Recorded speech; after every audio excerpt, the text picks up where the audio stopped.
All right, welcome back to another episode of Phoenix Edge. This is an RPG and gaming news podcast. My name is Hat. And I'm Eric. And I am Jacob. And Jacob is going to be joining us on today's podcast. He's from the Puff Puff Hour podcast. Let me go ahead and announce the topics real quick, and then we'll go ahead and let you tell our listeners what your podcast is about, if you haven't already been able to guess. But first off, we're going to start off with what we've been playing this week.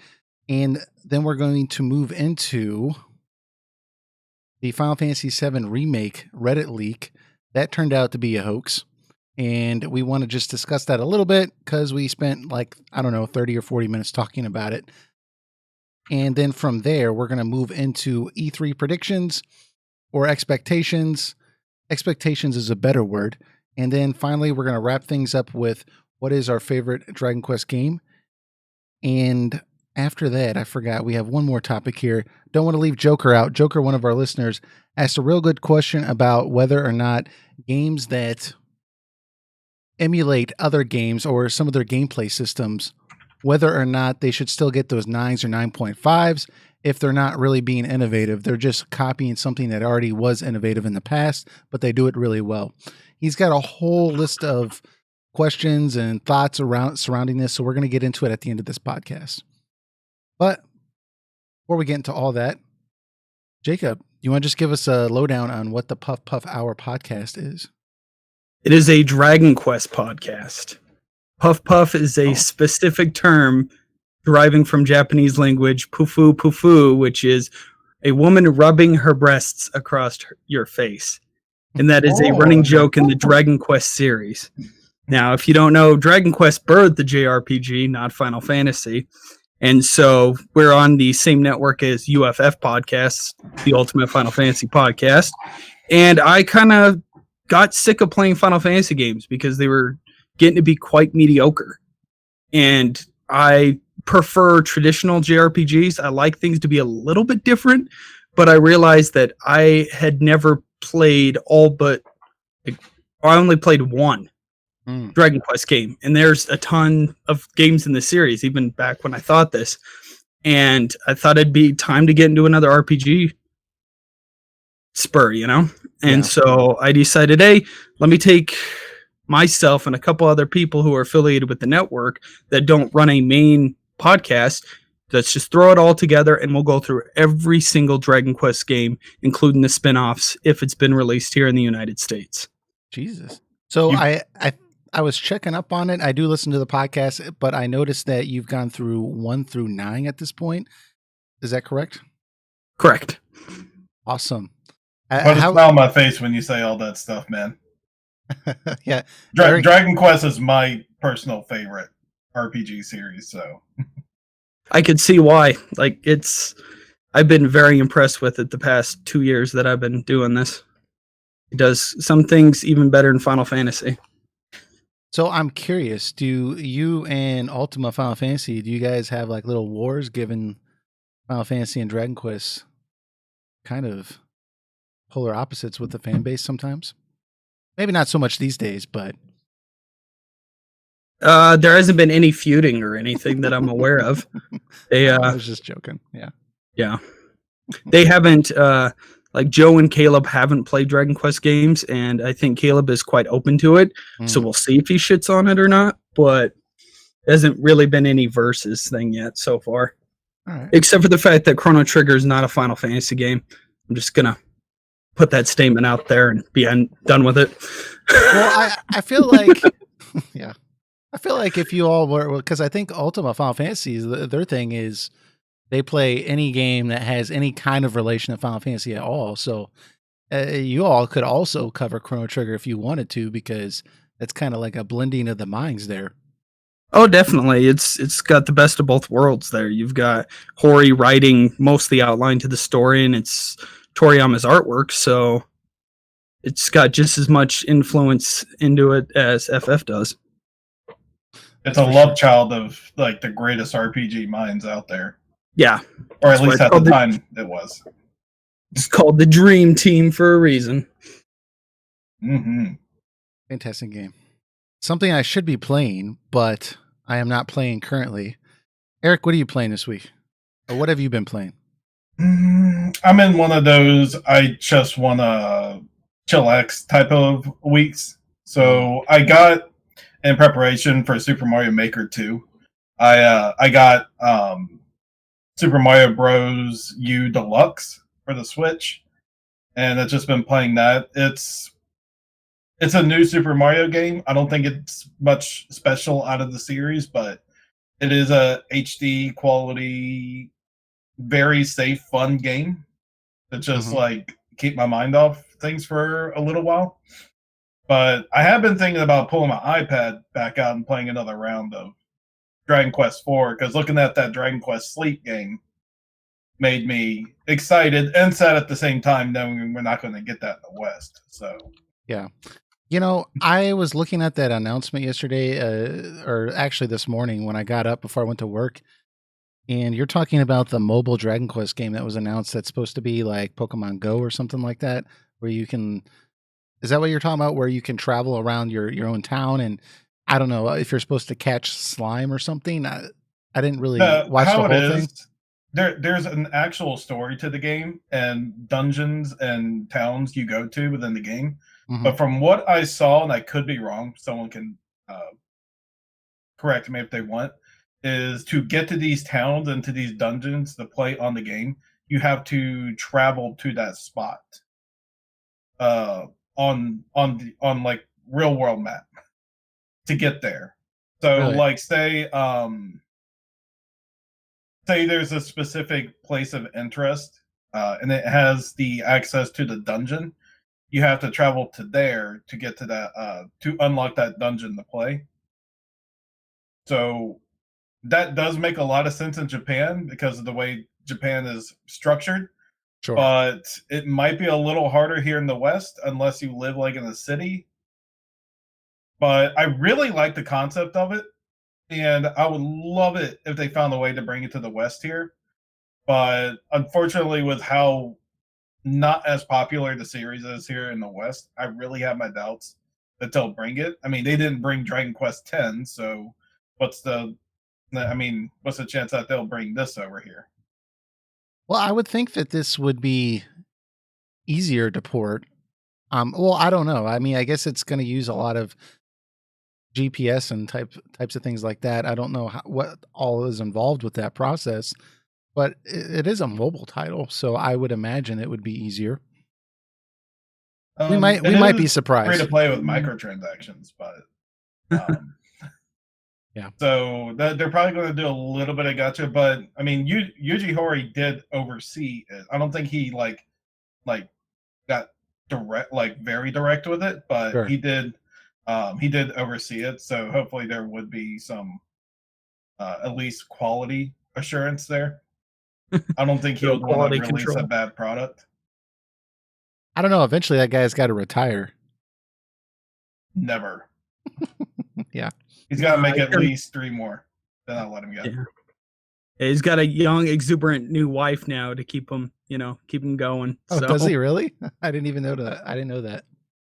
Oh, awesome. Yeah, it's a little thing going on. At least I haven't been a big fan of like Pokemon Go and all those things. At least Dragon Quest Run looks like a real game where you would do battles and additional things, not just throwing Pokeballs. So I'd love for it to come over here, but it's definitely not going to happen if they won't release 10 or several of the other spin-off games like Joker 3 or Rocket Slime 3. Yeah. Well, I'm just happy that we're getting the 16-bit version of Dragon Quest 11, for God's sake. Yeah, I'm shocked that they're implementing any of that into S. I'm so excited. I can't wait to play that version. I'm going to play the whole game again just in 16-bit mode. Yeah. The whole way through. Yeah, because I've heard there's a whole bunch of nostalgia things in there. Like it covers 1 through 9 in the series with specific dungeons and towns. So it's kind of like a love letter. I was a bit sad. I knew that wasn't going to happen, but I thought it'd be real cool if they like mentioned to the side, like, hey, we decided to remake 9 also and put it on like tablets or PC or something. I don't know, just a way to play that game again with its online features, because Dragon Quest 9 was a really fun game with single player alone, but I really enjoyed playing it with friends.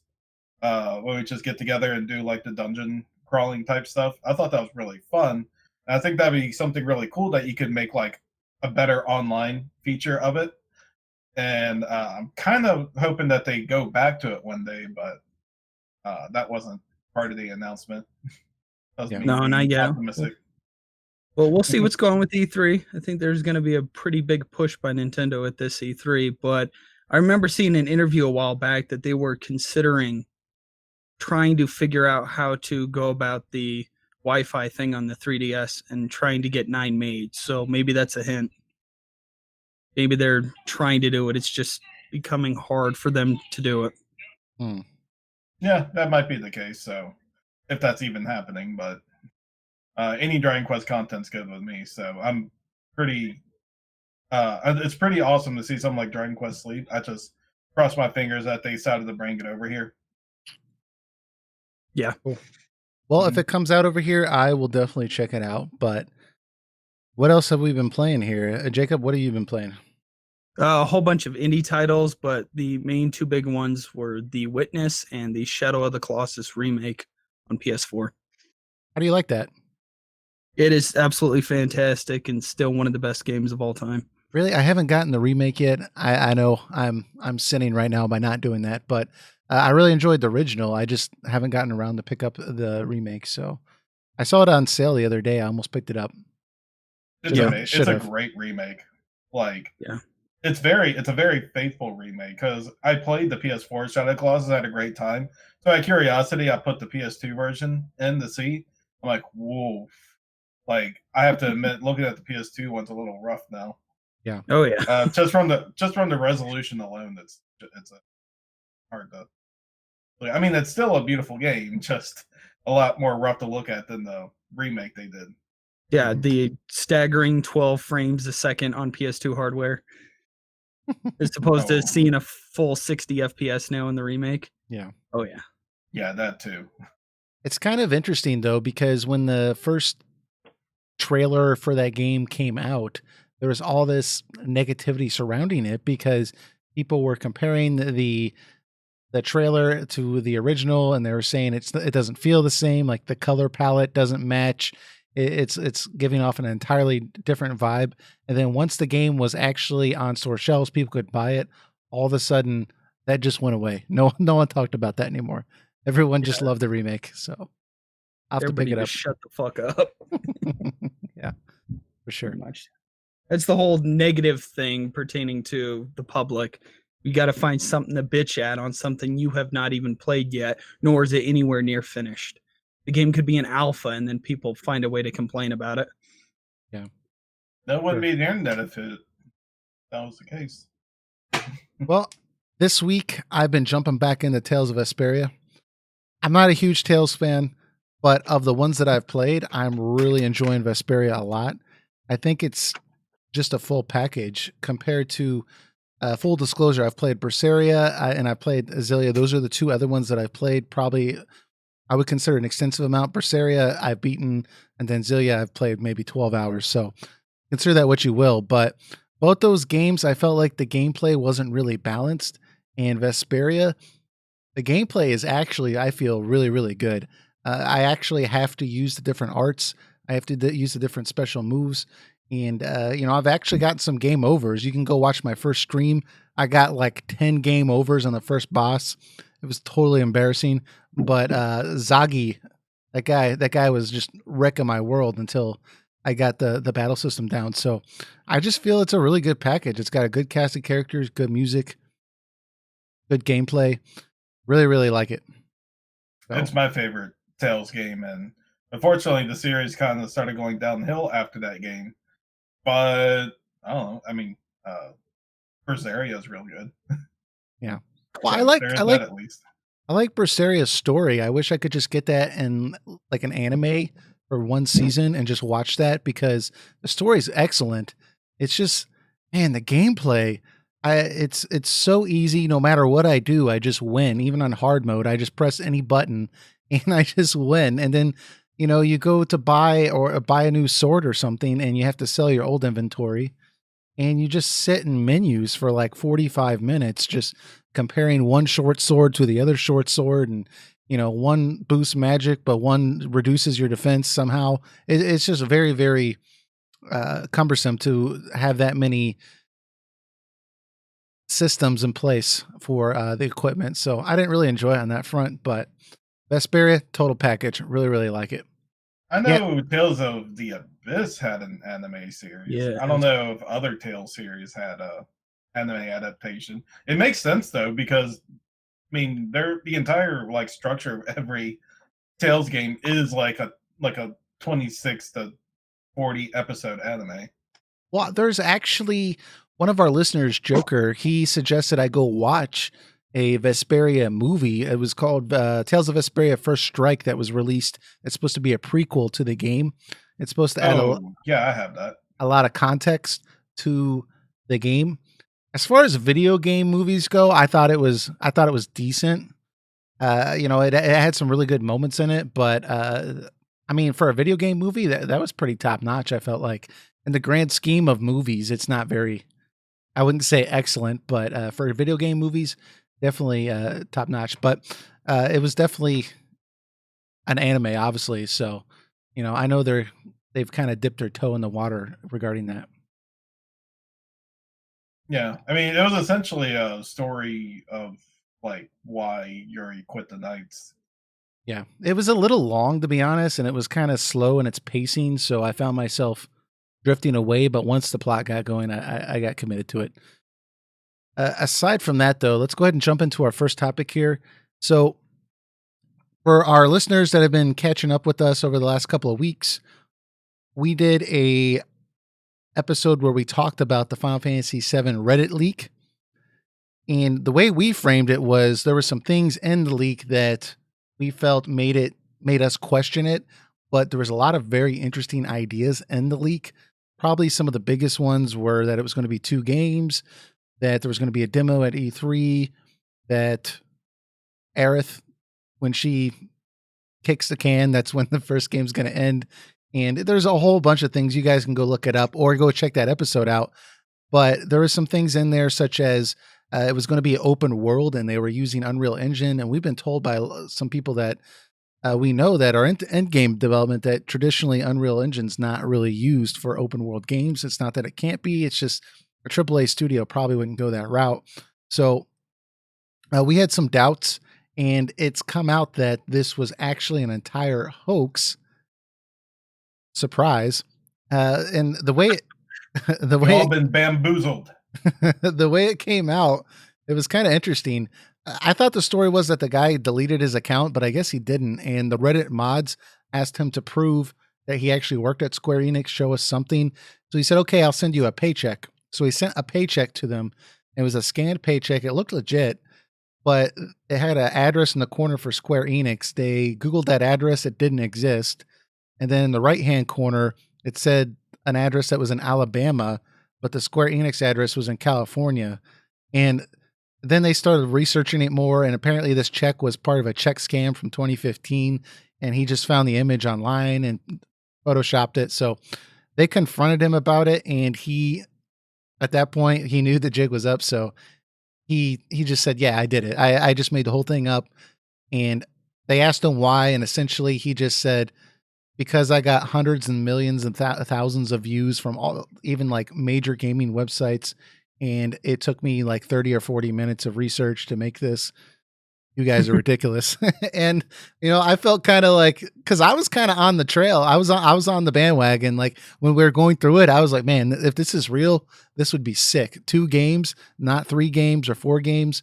But I guess it just goes to show you have to be really careful when you're looking at rumors and leaks, and just kind of, if you're going to look at it at all, try to examine it from, would this be interesting or would this be a good way to make the game? But, you can't give your hopes up. Yeah, because there's definitely some big red flags in that leak. Yeah. They go away from me, but. Yeah. Yeah, I mean, I don't mean to toot my own horn, but, I kind of called this out from the beginning. I'm like, yeah, this has got to be fake. Well, y'all should see our private messages on Discord. Like, we're constantly like, we'll share stuff, and like Eric right out the gate, just like this isn't real on almost everything. He's very, very. Yes, He's not very I take gullible. everything with a large grain of salt. Yeah. Well, Well, I always say to myself, if it's not coming out of the developer's mouth themselves, there is a lot of room for doubt. right. And the cynical side of me says that, then the fun side of me is like, wow, I really hope this is real. Yeah. What was the first big red flag for you? I think. Well, I was going to say with me, it was when I saw that it was going to be an open world game, because I had already seen a couple of different YouTube videos and articles discussing this idea: could the Final Fantasy VII Remake be an open world game? And everything I've read and seen, people said they seriously doubt it because they're using Unreal Engine, and that's just traditionally not used for open world games. And I know there might be some hardcore Unreal Engine person in the comments like, well, they're making them right now. I googled it. Apparently, they're coming out with like tool sets and such to try to help development of those games. But all in all, from what I've seen, this isn't something that you would use on a AAA studio with the kind of resources that Square has. They could really use almost anything they wanted. So, uh, the it didn't line up. Not to say that it would totally cast it out and say, this isn't what they're doing. Because I personally thought that if they were going to make it open world, it would be more zone like Final Fantasy 12 or something like that, where it seems open world, but it's not really. But that was probably the first red flag for me. Eric, what did you think? Just in general, everything on the list just sounded too good. Like, Yeah. especially with the record with Square Enix lately, particularly their Final Fantasy department. It just like everything, just the way it just sounded out. It just sounds like the perfect remake for something like this. And I'm telling myself, there's no way that they just nailed every little aspect that people were hoping for out of this game.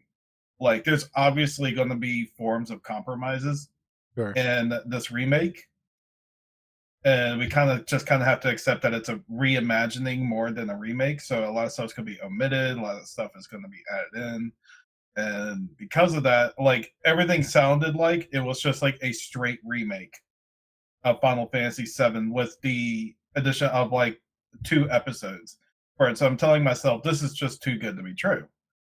Like, this is like telling people exactly what they want, and that's not the Square Enix way. Yeah. Please be excited. Well, Square Enix, they just have this ability of taking fan feedback and then implementing it in the most jackassery fashion. So with Final Fantasy 15, because we're talking about Final Fantasy, Oh boy. they got all this feedback about, oh, why can't we control the other characters? So they added that in there, but then they put it on a skill tree that you have to earn to be able to control Ignis. And then when you can control them, it's not like your characters are strategically placed around the map and like, oh, okay, Ignis is over there. Let me switch over to him. No, like when you switch to him, like Ignis just like magically appears where Noctis was and they like trade places. And I'm like, why would you do that? Like that actually, I feel like you had to like sit down and say like, what's something they don't expect, So when it comes to Square Enix, what's that? Let's just do an avatar swap, not actually implement anything different in the gameplay. Yeah. We're going to change the character model. Like you did the most ridiculous thing. Like, yeah. Or I don't know. Or people complained initially before the game came out. Oh, can we drive the car? No, we can't drive. Okay, fine. You can drive the car. Well, then you can't go off the road. So. Square Enix just can't give you something. There has to be something on top of it. They have to do something in their own unique way. They just can't hand you something. They're like, okay, we'll give it to you, but you have to go do this first. And as much as I love Final Fantasy 14, it's a little guilty of this too. Like, sometimes there's like features that should be implemented right from the get-go, like in the game, but then like they hide it behind a quest instead. Yeah. Like, you have to do the quest and activate. Now, granted, they're not hard quests usually, and they probably take like a few minutes, but it's like, why do you do that to begin with? Just add it into the game. And then like FF15 is the same way. Conceptually, you should have been able to control all 4 of these characters. But no, you have to earn them. you have to earn your way to making this a somewhat fun game. Yeah. So, but going back to the leak, though, I think one of the things that propelled this was the Final Fantasy 15 leak that came out. I was about to say last year, but right before that game came out, maybe 6 months before, there was another leak similar to this one, where it was a very detailed, long leak, and a lot of people didn't believe it. And after the game came out, people went back and looked at this leak, and the person that leaked it, like everything was exactly how he said it was. He was even describing like the ending cutscene, and it was just verbatim exactly how he said. He was even going into like the lore of the game before the game came out. Oh yeah, all of Nomura's original ideas. Yeah. Yeah, and so like people I think were referring back to that and thinking like, "Oh my god, is this another one of those leaks because this is so detailed and this seems like this could be real." I mean, it could be 2 games. It could end at Aerith's death. I mean, this makes sense, so but yeah, people got all excited. I think Square could benefit off this though because if they come out at E3 now and say, "Yeah, it's 2 episodes," I think instead of being pissed off, people are going to be happy because they're going to be like, "Oh, it is like the leak," I think that kind of turned the tide for them a little bit, maybe. So, It could. It's just we have no idea the scale of this or the pacing, which is one of the red flags for me. You're going to end it the exact same way the disc 1 ended, and disc 1 is the longest disc of the 3. mm-hmm. It seemed way too good to be true. There's no way it's just 2. I'm thinking 3. Disc Yeah. 3 is basically the Go very, fight very end Sephiroth. of the game. Go fight Sephiroth. That's disc 3. Well, you still have more side quests Ray. get open. But yeah. Yeah, and you got like all the end game content, but that's not really. You don't have to do that. Yeah. Here's the thing about FF7 also is after Aerith's death in the disc 1, there's story to be sure between that and when Cloud hands the materia over to Sephiroth, but there's a lot more downtime during that. So if they made a second part of the game, they would have to add a lot more to make it a worthy second game if they're doing like 3 episodes. Yeah. So, that's what I'm thinking. If they're supposed to be full games too on top of that. Yeah. I'm thinking first disc can end anywhere from Midgar to Gold Saucer or maybe even Nibelheim. We just have no idea. It could be one of those. I think ending at Midgar could be Junyan. Right after the first Genova fight. Have the okay, right after yeah. That could be a good spot. That's kind of where I was thinking too. Maybe end it right there because then that way you kind of had things closed off on that continent a little bit. I know you can get over like the rivers and such, but you don't have access to the buggy and stuff like that at that point. So that might be a good way for them to kind of just hit it right there, let you explore that entire continent. And it would give you access to the chocobos, give you access to, a couple different cities, I guess 3, I mean, that's kind of 15 size, Final Fantasy 15 size. And, it's got some of the best moments in Final Fantasy 7 in that first, couple of hours. It does look like they're padding it out quite a lot. So I don't think that's unreasonable. So, I mean, I just feel like I really need to see the game, like everything in action, because we still only know just about as much as we did from the last trailer, besides like some combat aspects. Yeah. And such, but I don't know, man. When I read that leak, that was the first time the idea of ending it at Aerith's death actually appealed to me because we brought up the idea that, typically RPGs have a 3-act structure and, by the end of the game, you have to go through this big dungeon and you got this boss fight and it's got to be an epic boss fight and the stakes have to be high. And I was just thinking, well, I mean, the City of the Ancients, that might be a good last dungeon, that's actually somewhere where it's kind of a pain in the butt to get through. And, there's some good bosses in there and some pretty epic things happen after that. So I guess we'll find.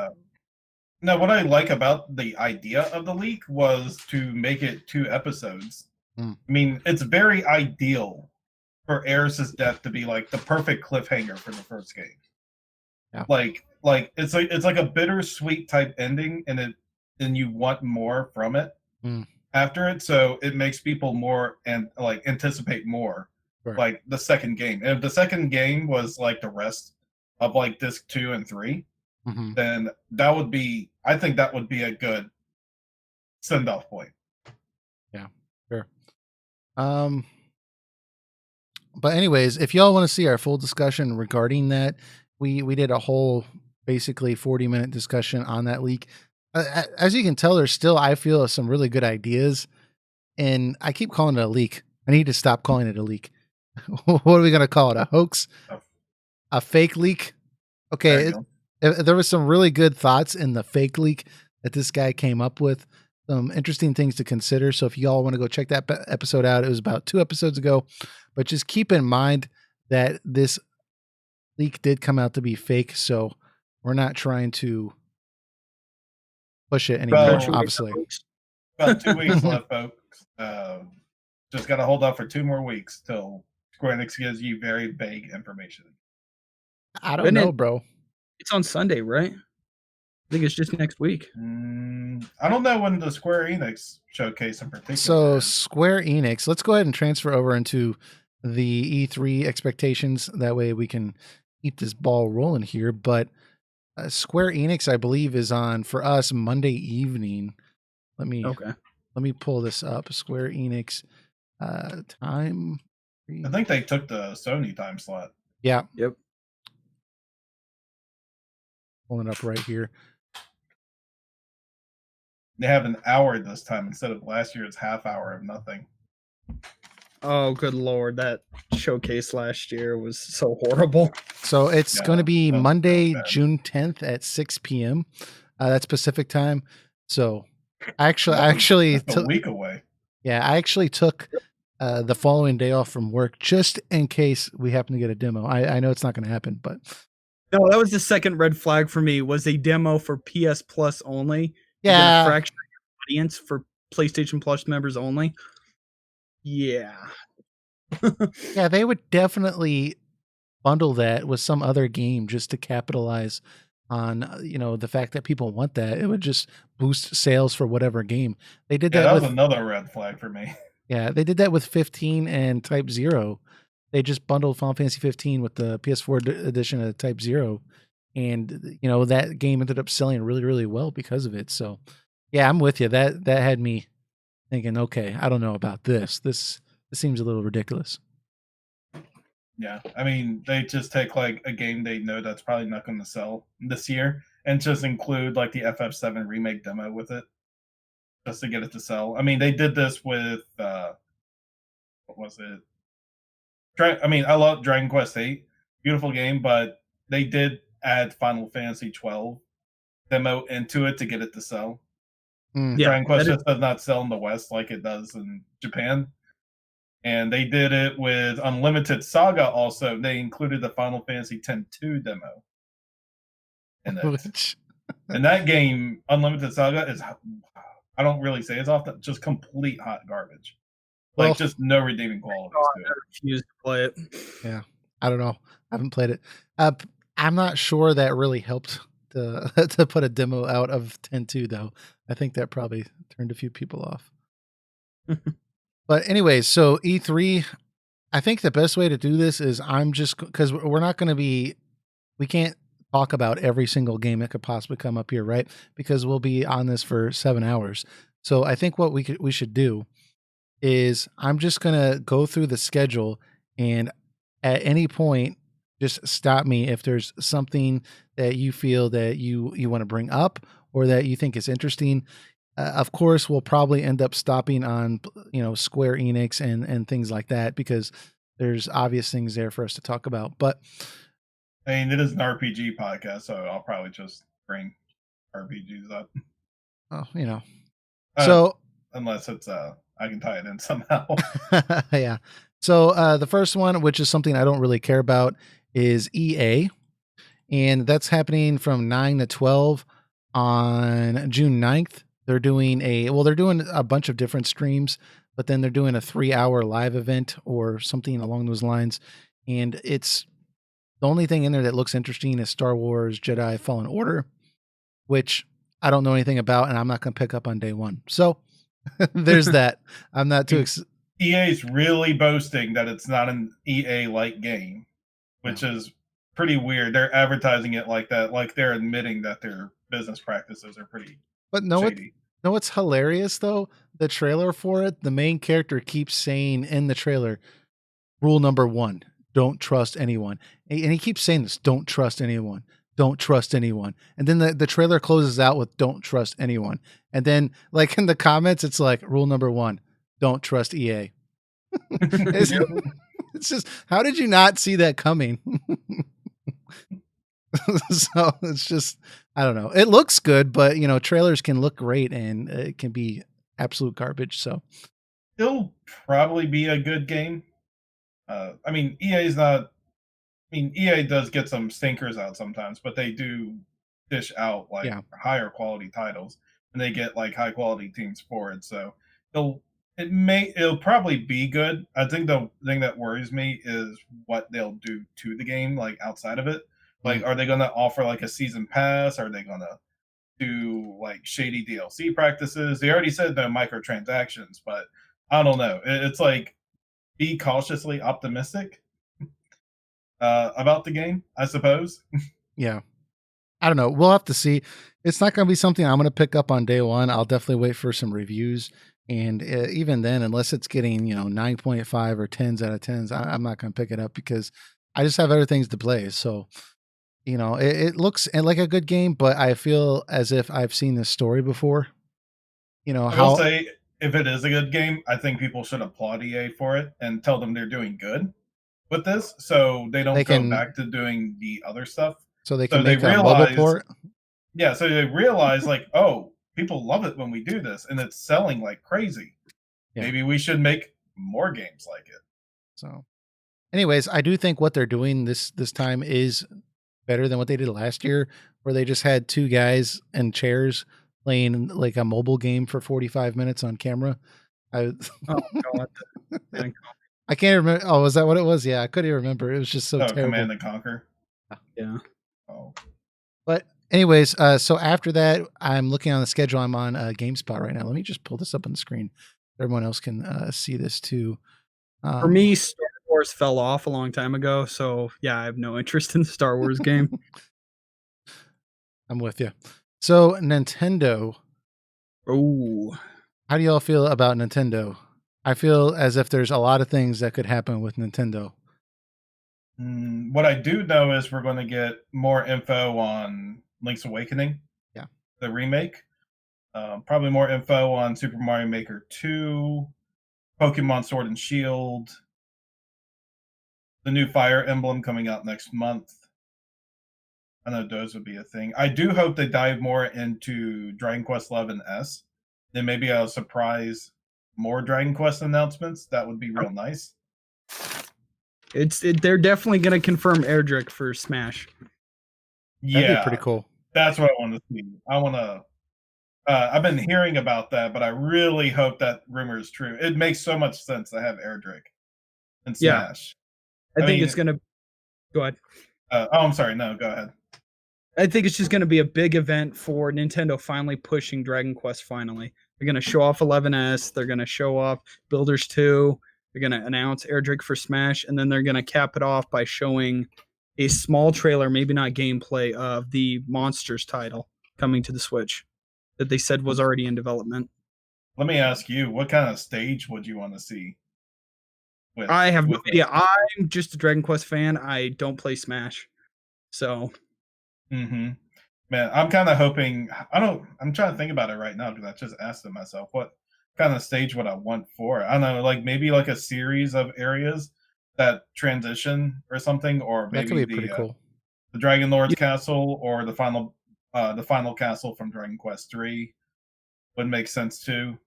I don't know. I mean, it'd be great. Like Lavos and Chrono Trigger at the end, only it's going across like the Rainbow Bridge across eras and times. In the background. Yeah. And then one thing I do guarantee will happen if Erdrick is a new character is they'll probably have both the male and female variant of the character.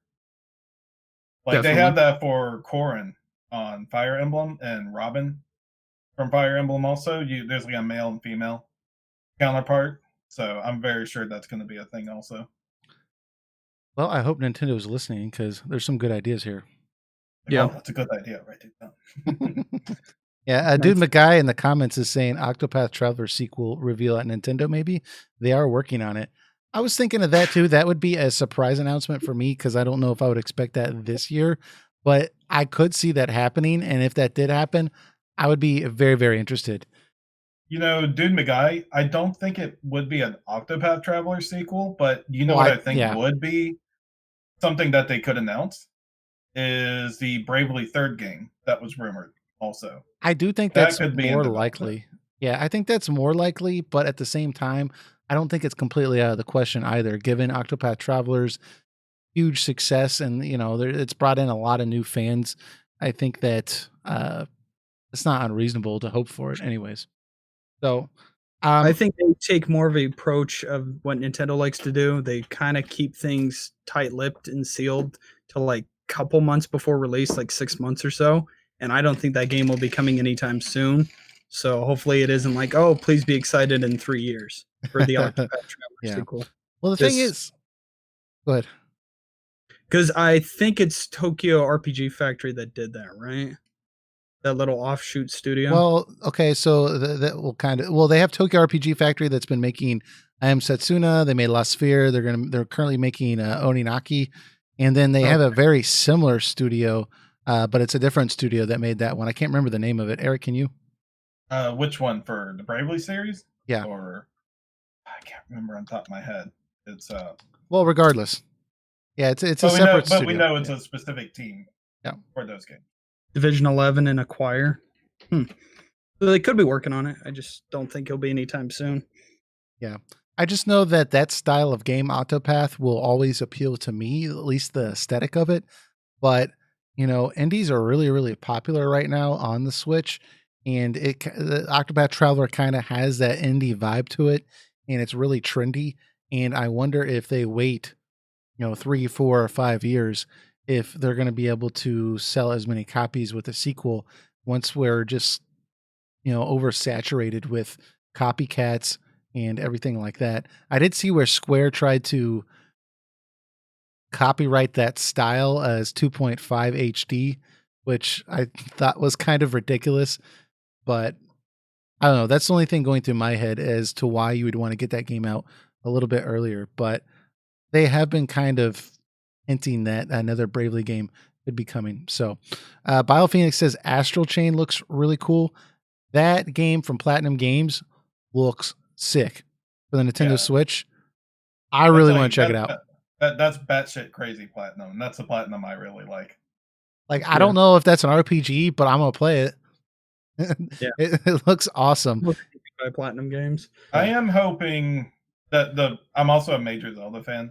So I'm also really hoping that they port one of the Zeldas to the Switch, like Link to the Past, the Ocarina of Time, or Majora's Mask 3DS remasters, or the Wind Waker or Twilight Princess remasters they already have on Wii U. I think those two would likely be ported, but I do want to play one of them again. I've been kind of holding back till after E3 to play through them again, just in case you're like, and here's a surprise thing. Twilight Princess on Switch. You can download it now while you're waiting for Link's Awakening. Yeah. I'll be like, crap, I already just played this. Yeah, you definitely need the snapping fingers too. Yeah. Yeah. What did you all think about, I hate to even bring it up, but that now that we've just talked about leaks, but I've seen this in so many different places. The Witcher 3 coming to Switch in September. I've seen so many YouTube videos about this. I've seen so many articles about this at this point, and I just cannot wrap my head around that possibly running well on the Switch. But I've seen even like legitimate sources saying, well, I don't know, like it is a possibility. And I just can't wrap my head around this. I do not think that's going to show up at E3, and I keep seeing that pop up. I think it can be on the Switch. I just think you have to make a lot of compromises in the specs. Like it obviously needs to be 30 frames per second. And the settings, like if we were comparing it to the PC version, maybe it has to be on at best medium settings for it to yeah. run at a solid 30 frames. And and if they do, I don't expect it to run perfectly. Yeah, the thing is, I saw a very interesting YouTube video from Spawnwave on this, and he said, okay, they could probably tweak the game to get it to run on the Switch, even knowing that the PS4 had trouble. I don't want to say trouble, but it was it's not as smooth as on the PC, right? So he said his biggest question, which I didn't even think of, was The Witcher 3, that game, because they're promising the Game of the Year edition. That version of the game is like a 70 or 75 gigabyte file size. Oh, yeah. And getting a cartridge size with that much information on it is going to be really, really expensive. And even getting a 32 gigabyte card would be expensive. And we already see companies trying to steer away from that. So the only other option would be if they have you, sell you a card, and then you're just supposed to download the rest of it. But I think that a base model Nintendo Switch only comes with 20 gigs of storage. So I just don't see this happening unless it's some kind of streaming thing. Maybe I don't know. I know there's been talks about with Microsoft working with Nintendo, so maybe they're developing some kind of technology to be able to run this game. I don't know. Well, you could technically compress the game, but I think the one rule Nintendo, Like a third of the size has, and someone correct me if I'm wrong, but the base console without putting a micro SD card in is 32 gigabyte, and I think all games have to at least be under that to play digitally or through a card that has to download additional data. So that is a good point you make, that they have to make a lot of compromises if they're going to put The Witcher 3 itself and both of its expansions all on a cart, or a cart with additional data it has to download. They could have multiple cartridges and just have you save. But again, that's going to be the game company is not. That's too much. They're not gonna do that because it's not cheaper for them to make two cartridges. It costs just as much, right? So it's just But to debunk this, there's the Final Fantasy ports on the Switch, and those versions are costing $15-$20 more than the ones with disc because of how much the cartridges end up costing on the Switch.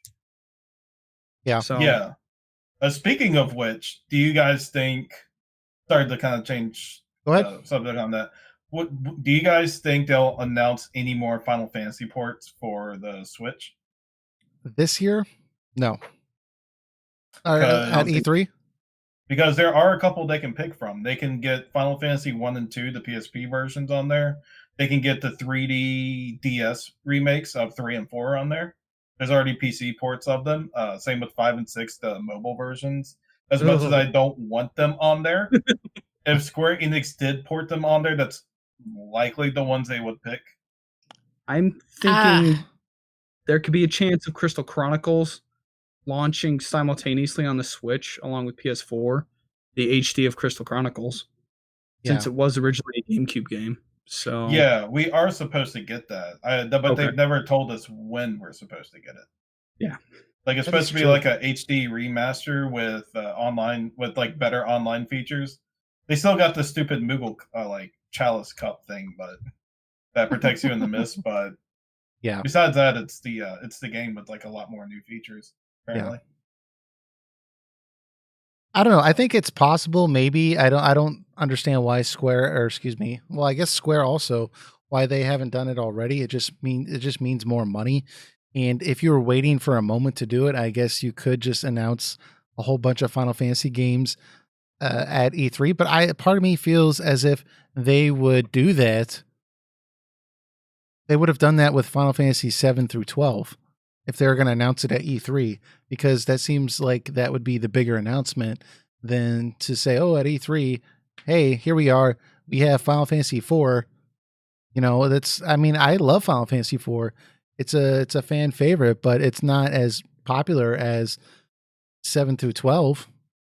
You know, I think that if they announced a Final Fantasy 13 version that came on Switch, that would probably get a little more buzz. I do see the 13 trilogy eventually making it on there. Yeah. But now I know they'll probably bring up either on the Square Enix presentation or Nintendo presentation a little more details with Dragon Quest Builders 2. I'm pretty sure that's going to come up somewhere.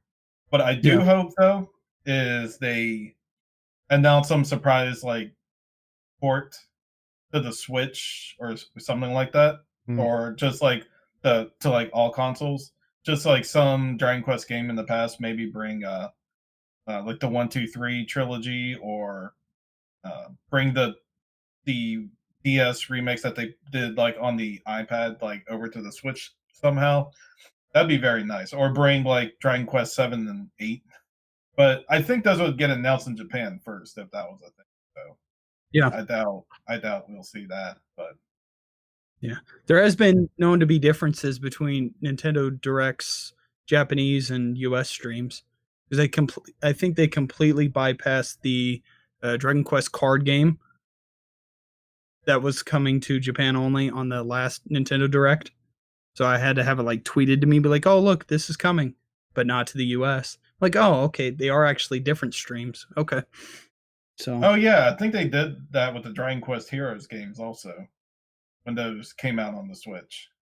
Like I think that was like on a Japan exclusive direct thing, but like we didn't see anything about it. Well, probably because we didn't get it, but that would have been nice on the go.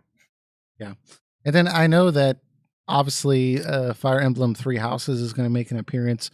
I'm not really. There's something about this game I don't know. I'm just not interested in it. I think it's the You feel that way too? the high school aesthetic about it. I don't. It just feels very strange to me. Yeah, it just feels so off the wall from what Fire Emblem is. And granted, the series has been kind of going in a direction like that, where you don't really have a main character you focus on like directly. But they kind of brought it back in the Fire Emblem Fates games, like Birthright and Conquest and stuff. But like you could like alter the character and stuff. And I was like, okay, they found a good sweet spot here. It's like you still make the character, but the story is centered around you instead of being centered around other people that you help. But then like I feel like they're going back to that again. And they have you like have 3 factions to choose from. I'm like, so I'm gonna have to play this 3 times to get the full story out of it. It might not even be that good. Yeah.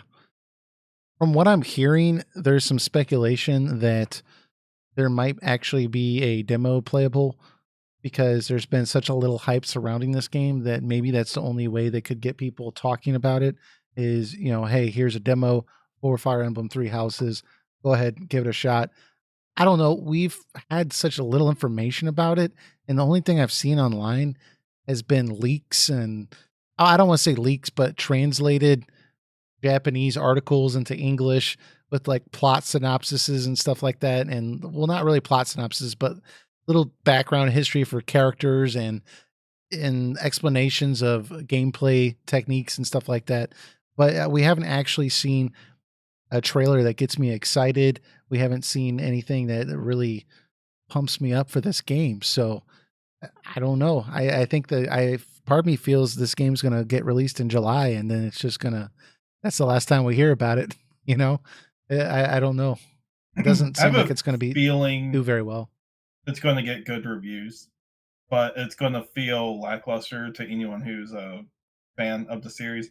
I have a feeling that's probably the direction it's going to go. People have already been kind of feeling that way, but the recent ones have come out now. Like I personally loved Awakening and Fates. I thought those were great games, and Echoes wasn't that bad either.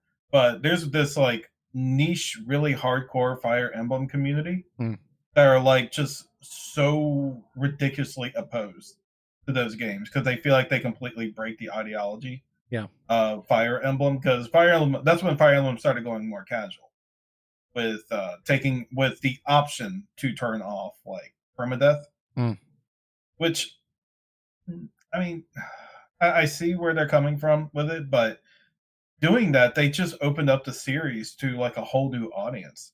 Like some people just don't have the patience for that type of gameplay, which I can understand. I mean, me personally, I keep the death on Right. just to make things feel a little more intense. But it's, I mean, it's not a. I don't You think know, it personally it's a big deal. yeah, they're trying new things and maybe it'll stick, maybe it won't, but you have to promote it in an exciting way and get people excited. I mean, you can say what you want about, Final Fantasy 15, but they got everyone excited about that and they took out turn-based systems. Uh, they were able to get people pumped up about it. Dragon Quest 11, they got people pumped up with that 16-bit version. Unfortunately, we had to wait, over a year to get to it, but you got to have something to come out and really, get people hyped for your game, and they're just not doing that. So maybe E3 will be the time for that. Uh, what do you all think about the? I guess we can move on to Microsoft real quick, but uh, or yeah, why not? We can move on to Microsoft. How you all feeling about the new Microsoft console? Do you think they're going to announce it? I think it's guaranteed they're going to announce this thing. Yes. Mm, yeah, I, I I haven't seen anywhere where they officially said we're going to do that, but just across the board, everyone is just talking like, yes, this is going to happen. So, I and think what they're going to talk about is the a new box, likely. They're going to further expand on their Xbox Live services, going out to many different places like the Switch, the PC, your mobile devices and your right, tablets. And I think they're going to go all out on some first party games. Like yeah. I think they got some uh, lined up already. I'm going to imagine like 5 to 6 at least. hmm Yeah, Yeah. that's kind of what I've seen too, is that they're taking a new approach towards their competitors and saying, "Hey, we don't mind if you have another console. We just want to be part of it." So they're expanding their play service model, and they really want to be able to play Microsoft products on other consoles, but they not really being kind of like the Sega route, but more of a, hey, you're using our servers, you're using our infrastructure, and that's why they've been trying to collaborate with Nintendo, and then we saw recently with Sony as well. They're kind of trying to find a new market to flourish in, and they have to do something, man, because they have not been doing good at all. The biggest problem I've had with them this generation is they just don't have any games I want to play.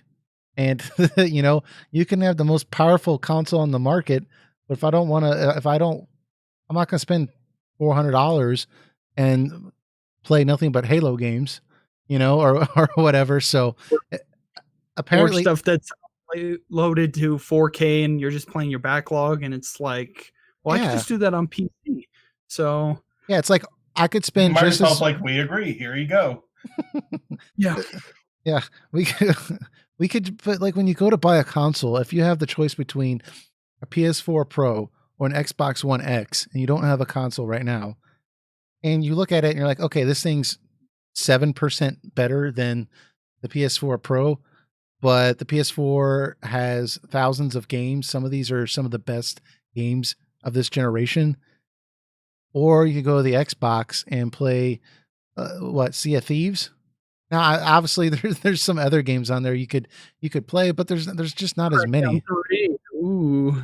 Yeah, so it's just they've been really lacking in that department. So apparently they're gonna have 14 first party games to announce this summer.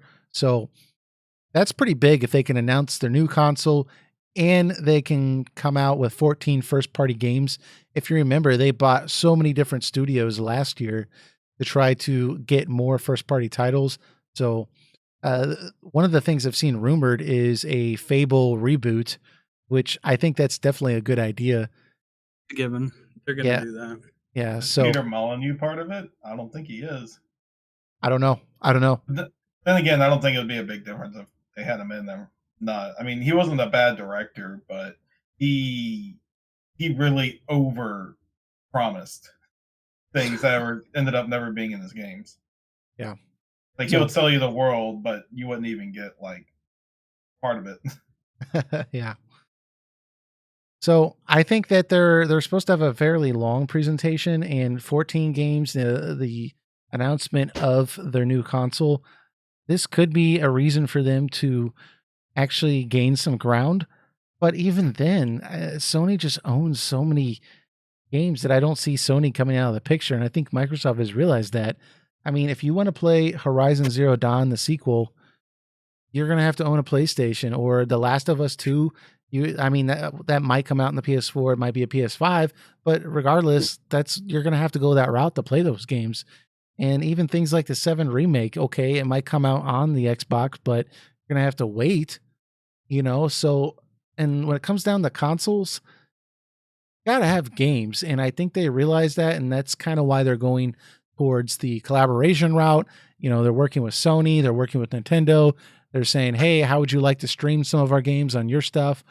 And they're trying to spread themselves out and see what sticks. So I don't know. I mean, the fact that they just came out with this all digital console that was the same price as one with a disc drive blew my mind in a bad way. So I'm not sure what to really expect from them.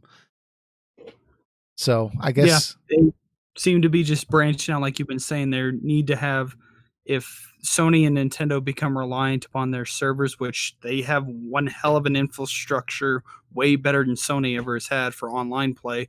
If Sony has to be reliant upon them to keep up the servers, then they're always going to have a place and they're never going to get kicked out of the big three. I think yeah, it's a smart move, but yeah, they're always going to come behind lacking if they don't bring the heat at E3. yeah. I There's tell a you, good chance. I think it's success in itself if they convince, like, they're going to release Xbox Live services to the Switch, which will likely be like cloud type of deal.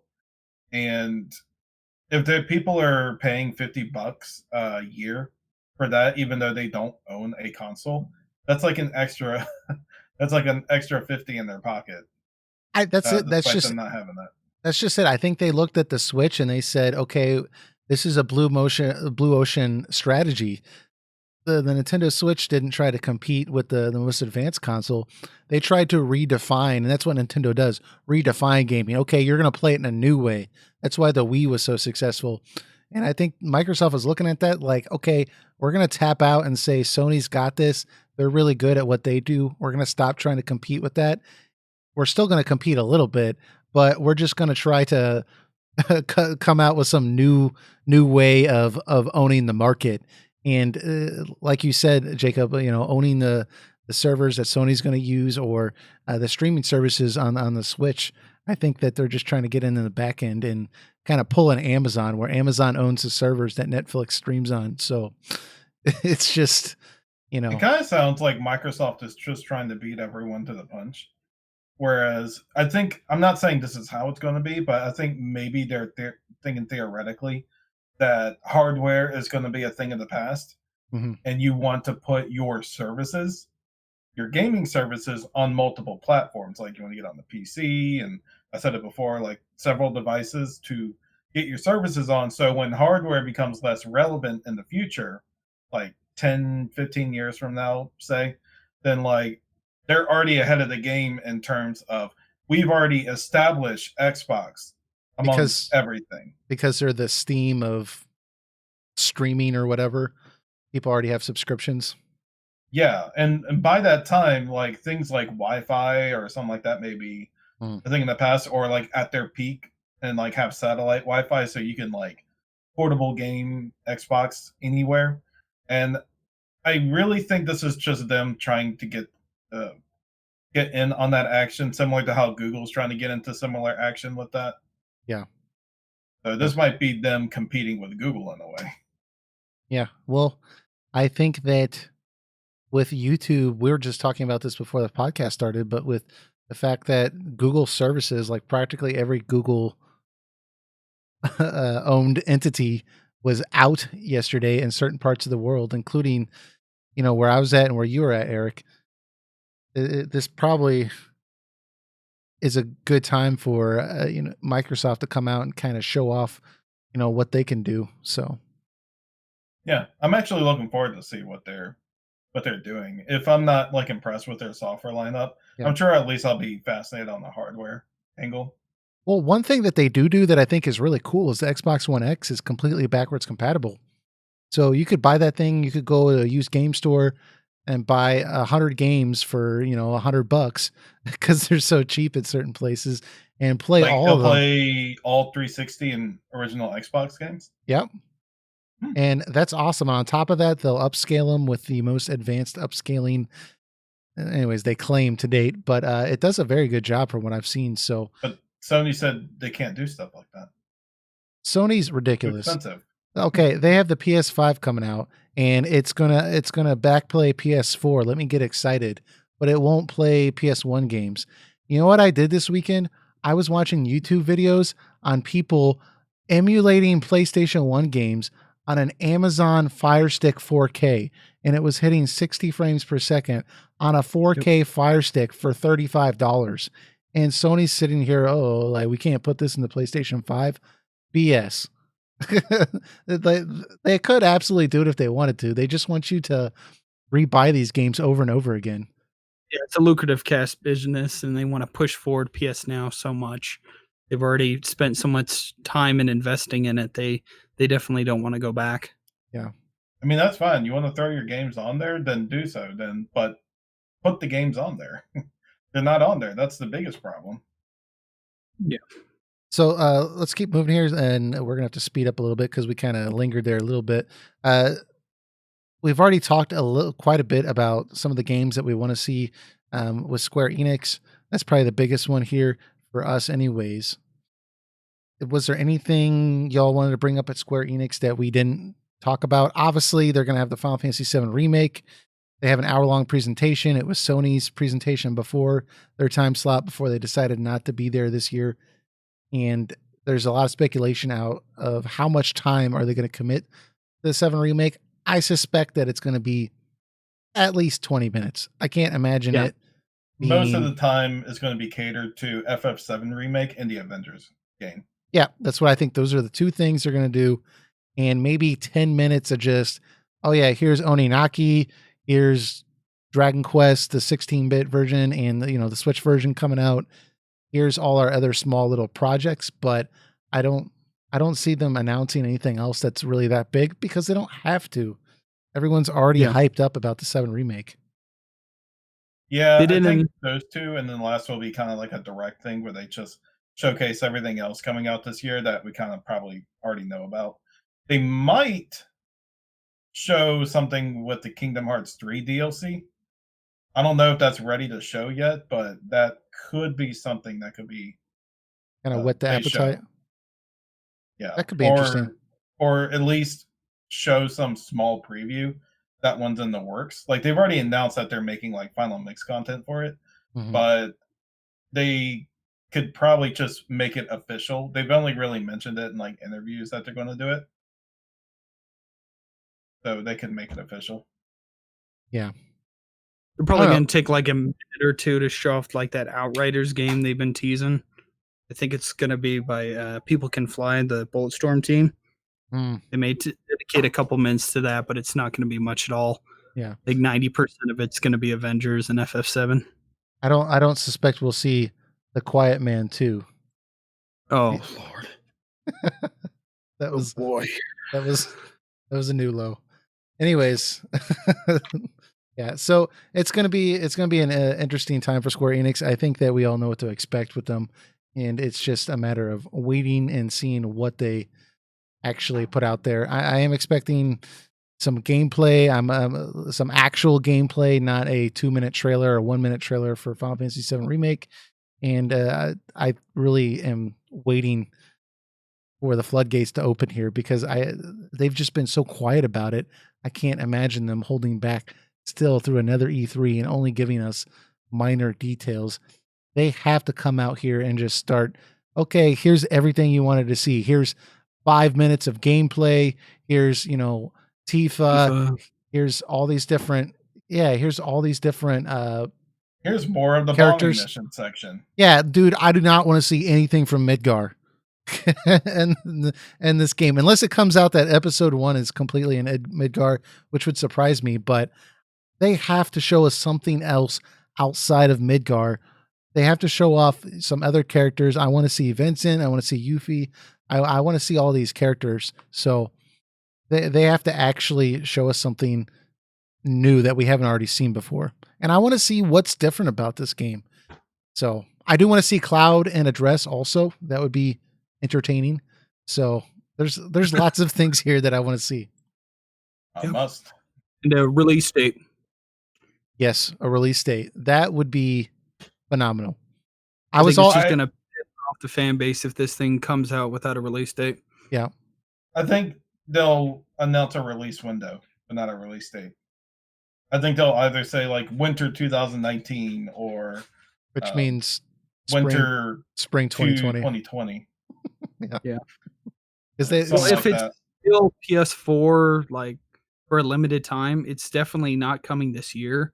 I'm thinking January or February because it's doesn't want to compete with Death Stranding if it's going to remain a PS4 timed exclusive.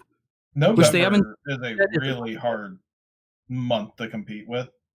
Now, granted, it's Final Fantasy VII Remake and it's going to sell like crazy, but do you want the unnecessary competition on top of it and just sell it in January? I mean, Kingdom Hearts did a similar thing. Yeah. I think that'd be the smarter move. If they are in partnership with Sony, they'd probably want to space these out. And then that way, April can be like Ghost of Tsushima or Last of Us Part 2. Yeah, indeed. Give a 3-month gap. Yeah, So what do you guys think Sony's doing this year? Oh, wait. yeah, they're MIA. And well, they're probably early PS5 games, and it's kind of pointless to show off something that's not coming anytime soon. The PS4, the PS4 is just murdering it. It's just selling so many consoles. They're just looking at it like, okay, we don't even have to bother ourselves with this. This is for the lowly people. We're just going to do our own thing, and we're still going to kill it because you all suck. That's kind of like the attitude I get from them. Like, E3. That's so 2018. We're 2019 now. We're not doing this. But they need to slow their roll because last time they got cocky, they got screwed on the PS3. So they need to keep themselves in check a little bit. Yeah. Yep, that's true. They're getting a little bit too big-headed with the censorship thing too, so might need to knock them down a couple notches. Yep. Yep, that's for sure. I don't know. Like I said before, they understand that people buy consoles for games, and that's just what they're really good at getting the games in the door, and really attracting that audience to their console. And I think that sometimes, when you see the demise of other consoles, you see things like, the Dreamcast, or I almost brought up the Xbox here, but they focused on making the most powerful console in the market and not really on making something that attracts game developers. And I think that's one of the things the PS3 struggled with was it was kind of difficult to develop on initially. So yeah, I don't know. They seem to have learned their lesson. Sony's got a keen eye of following developers and coming up with new and unique ideas with those developers in order to put out new IPs, because they have the most consistent and creative big three of any set of development teams I've ever seen, with Naughty Dog, Insomniac, and Sucker Punch. Even though Insomniac is independent, they pretty much work hand in hand with Sony. And when you just start throwing out Resistance, Uncharted, Ratchet and Clank, Jak and Daxter, Infamous, Sly Cooper, The game's done. the hell, Pete? Yeah, it's like I might buy an Xbox, I might, but I'm also getting a PS4. You forgot the best game of them all, Knack. Oh no. Eric's a troll. Yeah. So yeah, I know. It's just joking. Knack too. Oh. Yeah. So was there anything else y'all wanted to talk about regarding E3? Anything you're looking forward to? Anything that we left out? I skipped over Ubisoft. I don't really care about them, to be honest. There's some other things on there too that I skipped. Yeah, they're not. Beyond Good and more- Evil 2, I want to see more of, but besides that, nothing much from Ubisoft. Sure. Yeah, they already announced they're not going to be there, so Ubisoft can just go, wherever. Unless we get another surprise Rayman game, but I don't think so because Ansel is working on Beyond Good and Evil 2. So I think we'll but see a couple of new title like reboot things to try and show off the new Xbox hardware, and I guess I'd be looking forward to a new Red Faction. Seeing like 4K buildings actually get destroyed to show off the actual power of the Xbox. That'd be pretty cool. Because Yeah. I believe there was a leak by NVIDIA for a new Red Faction game. So I think they'll show that off. that could be pretty sick. That'd be a good way to show what the new Horizon's going to be for the Xbox. Yeah. Absolutely. I was kind of disappointed that Bethesda said Elder Scrolls 6 is not going to be at the conferences this year, but then they released an image with what looks like medieval people holding hands with a shadow of a dragon. So I don't know what that's all about. But Also, water is wet. Yeah, we know Elder Scrolls 6 is not coming. yeah. Well, He doesn't have to tell us that. We already know. I don't know. Yeah. So, Be a while. yeah. Anyways, so what are we going to do? So, I think The only that thing I can say about Bethesda is whatever they're doing this year, they're on serious damage control right now. They've screwed up so much in the last year that people have lost a lot of faith in them. Their main Bethesda team, not like companies like ID that are doing Doom Eternal, but like the Skyrim team, like and Fallout team, like Yeah. people have lost faith in these franchises now because they're starting to see the cracks that were already there before, but people are upset that these cracks just keep happening and they don't improve. they're upon getting it. bigger. Yeah. I mean, the They get fact that bigger and buggier. Fallout 76 was supposed to be this huge announcement, and basically right now, I think it's going the free-to-play route. So that's pretty embarrassing, I think, for them. So, yeah, definitely. Damage control for sure. But I don't know. I think the main things I'm going to be watching are Nintendo, Microsoft, Square Enix. Those are the big three, definitely for me. I probably will watch Ubisoft just to see if Beyond Good and Evil 2 gets any more updates. But that's probably be most of my E3. I'm with you right there. Square Enix, Microsoft, and Nintendo. Those are the three that I'm going to be watching. Anything else, they might have something interesting that pops up, but I'll just catch it down the road. Mm-hmm. So, anything left for you, Jacob? No, I believe that's it. All right. We are running a little behind schedule here. That took longer than I thought. But let's move on to our next topic. Jacob, you still good with time? Yes. Okay, cool. So we wanted to talk about, since you do have a Dragon Quest podcast called Puff Puff Hour, you all should go check it out. We thought we would talk about what is our favorite Dragon Quest game and why it's our favorite. And for full disclosure, my history with Dragon Quest, I've played 1, 3, 5, 7. I played a tiny bit of 8, and then obviously I played 11 because we did a review on that. We did a review of 11 and 5, but so I don't know what it is with me in the odd games. I haven't played 9, but I haven't played any of the even games. So should I say my history, or you guys feel like being here all night? Just you can just kind of sum it up and say you've played all of them.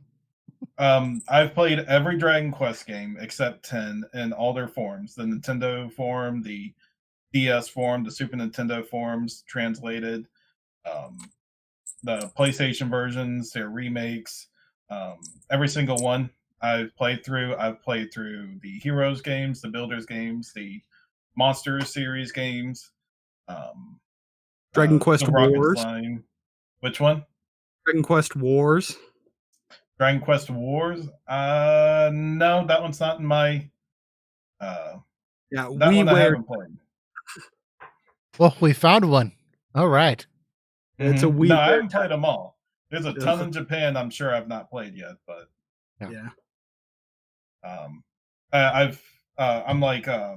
actually kind of thinking about playing Dragon Quest 4 again on my iPad right now, because I actually think that like tablets are like one of the ideal systems to play Dragon Quest on, just because of its turn-based nature.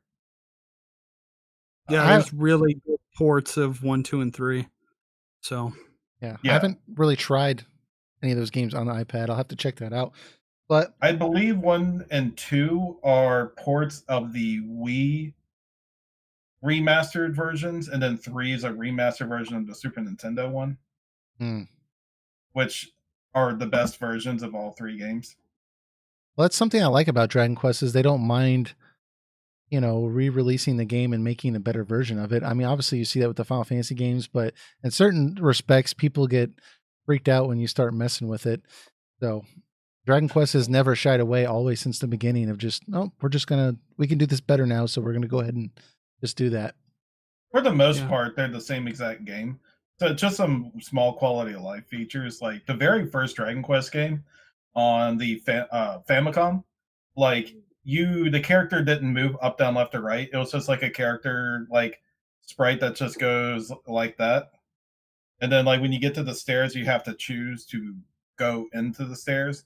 But like when it got released as Dragon Warrior on Nintendo, the character would go down, left to right, like Final Fantasy 1, and then like you could like enter stairs normally, stuff like that. Or I think that may have been 2, but and then obviously like the Dragon Quest 1 on here, like they made all the quality of life to kind of mainstream the like RPG aspects, but it's still very, very, very classic Dragon Quest 1.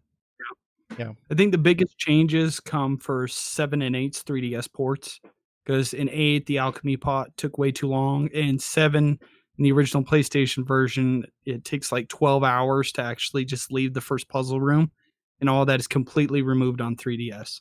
So they definitely do some way good quality of life changes to it. I'm really glad they did that, because one of my biggest criticism of Dragon Quest 7 was it takes way too long to get the game started. But they cut out so much fat from it, and you get to there by like the second or third hour of the game. So yeah, my relationship with Dragon Quest as a kid, I got Dragon Quest 7. I think that was my first Dragon Quest, and that was on the PlayStation. And that game had such a slow beginning that I got really turned off. I think it took me several hours, if I remember correctly, just to get into a battle.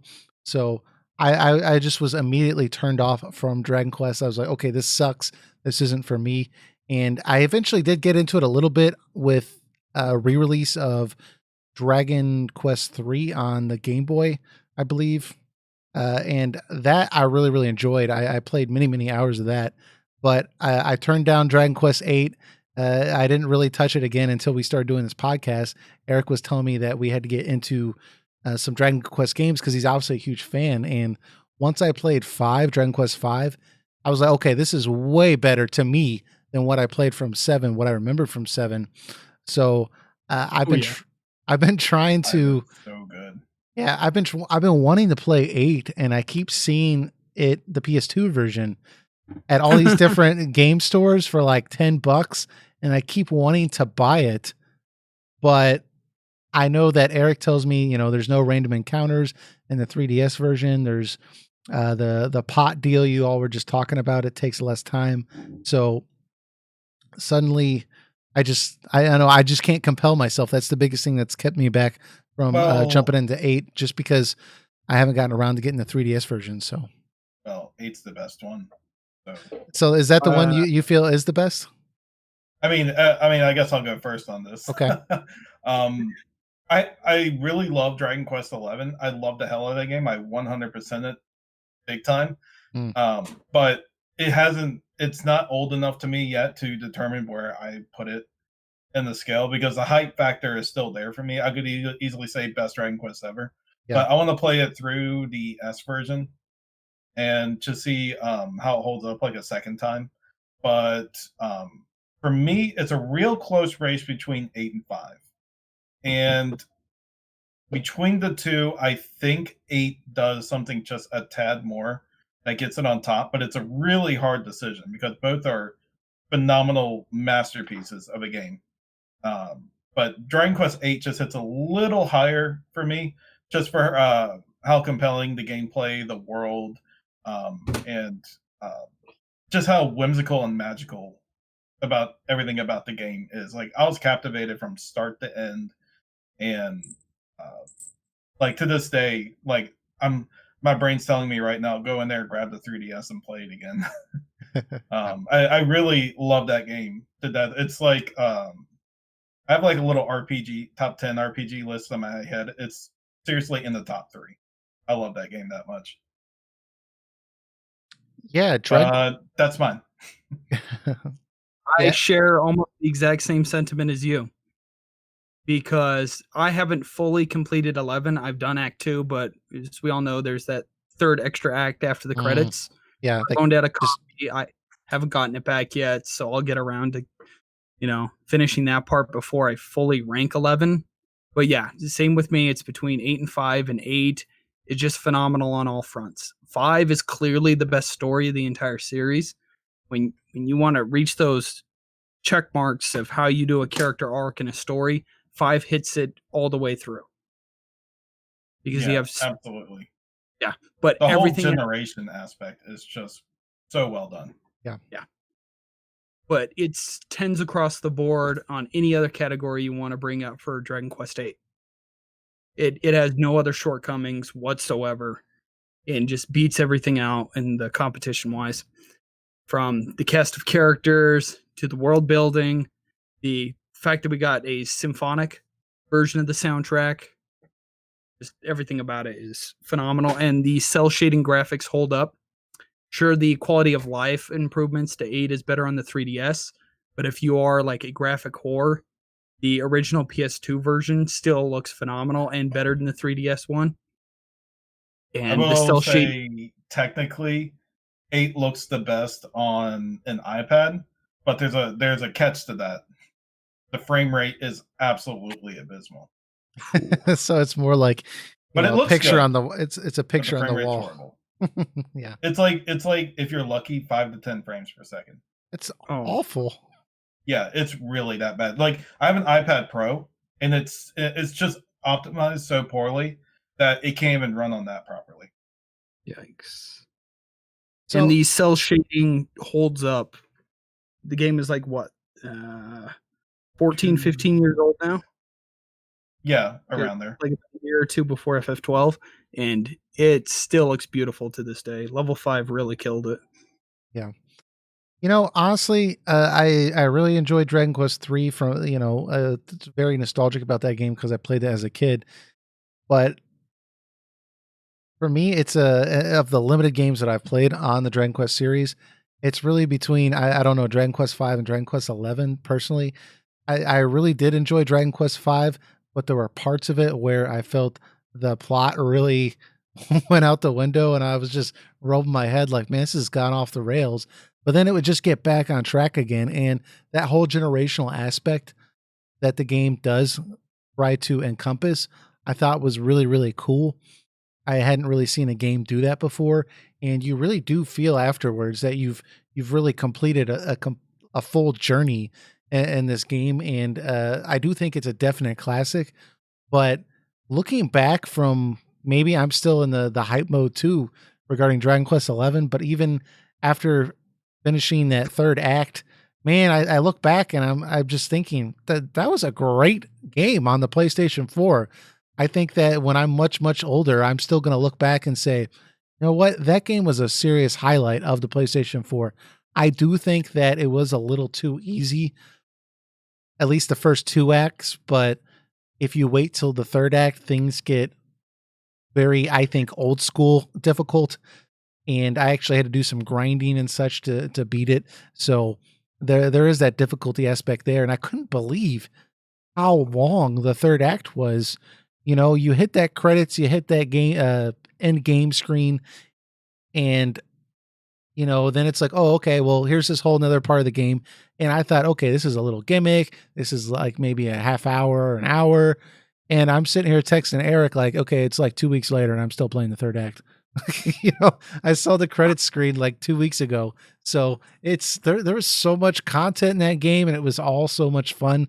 So I really, really enjoyed Dragon Quest 11 as well. So I still have to check out 8.